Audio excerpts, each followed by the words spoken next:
औकात जो छेड़े दिलेर को, गर्दिशों में तो गिद्दड़ भी घेर लेते हैं शेर को। तो वो गर्दिश गिद्दड़ बना के और उस सब के करने से थोड़े हो विरोधी है, नाम बताइए उसका, ऑन कैमरा नाम बताइए, साले को जूता से मारेंगे हम। अब काहे को विरोध रे? हाँ, अगर वो गलती किया तो सजा भुगत ना लिया, तब काहे विरोध कर रहा है? वहीं पे कुछ बोल देंगे तो तोरा मैया का प्रणाम साला।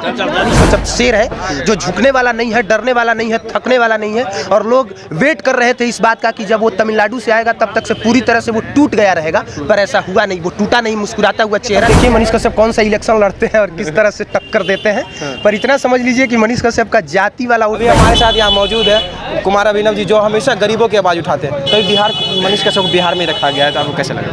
बहुत अच्छा लगा। कम से कम लोग वेट कर रहे थे इसी बात का कि कम से कम अपनी सरजमी पे रखा जाए, अपनी मातृभूमि पे रखा जाए। तो बहुत खुशी हुई ये सुन के कि मनीष कश्यप को अब बिहार में ही रखा जाएगा और सारे केस की सुनवाई बिहार में ही होगी। बताइए कि जो उनके विरोधी थे उन सबको कितनी मिर्ची लगेगी अगर बिहार में मनीष कश्यप है तो? देखिए मनीष कश्यप के विरोधियों का कोई वजूद ही नहीं है। उनकी बात करना सबसे बड़ी चिरकुटाई है, समझ लीजिए। कोई वजूद नहीं है उनका। वो ऐसे लोग हल्ला कर रहे थे कि हमने जेल में डलवा दिया, हमने जेल में डलवा, वो सब किसकी औकात जो छेड़े दिलेर को, गर्दिशों में तो गिद्दड़ भी घेर लेते हैं शेर को। तो वो गर्दिश गिद्दड़ बना के और उस सब के करने से थोड़े हो जाएगा। मनीष कश्यप को सलाखों के पीछे डलवाने के लिए समझिए कि पूरी गवर्नमेंट को इन्वॉल्व होना पड़ा, और ये बहुत बड़ी बात है। बताइए कि जो बिहार के गरीबों का आवाज़ बनता है उस सबके साथ ये हाल होता है, और जो बिहार को लूटता है वो सब खुलेआम घूमता है। आखिर क्या लगता है?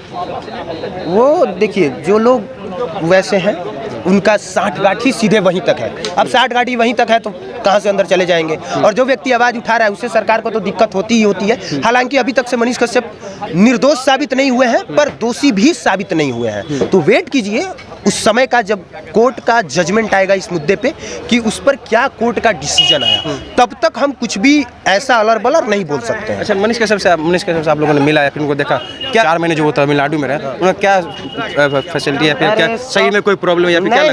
नहीं, ऐसा देख के कहीं भी ऐसा देख के कतई नहीं लगा, कुछ भी नहीं लगा कि उनके साथ ऐसा कुछ गलत हुआ है। और अगर गलत हुआ भी होगा तो वो शेर है।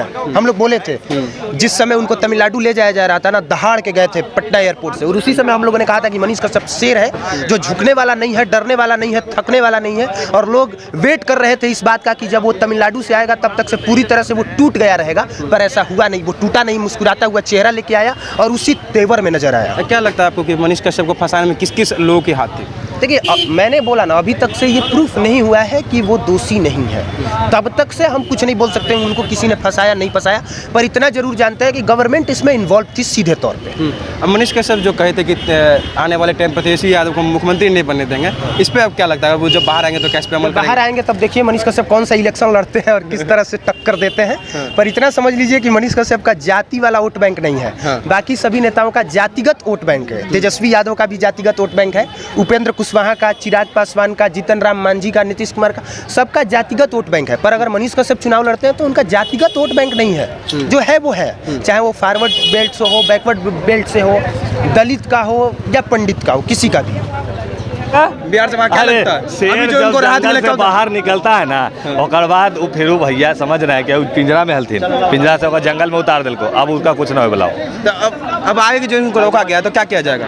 किया कुछ नहीं जाएगा। देखिए जिसको लगता है कि आज भी मनीष कश्यप गलत है, वो चुल बजवन के हम बता दे कि देख ले बेटा आ गलो, अब फिर से तूनी के बैंड बजे वाला हो। हाँ, मनीष कश्यप का विरोधी है, सोचते होंगे कि एनएसए फिर लग गया, फिर तमिलनाडु में चले जाएंगे। कौन है, कौन विरोधी है? नाम बताइए उसका, ऑन कैमरा नाम बताइए, साले को जूता से मारेंगे हम। अब काहे को विरोध रे?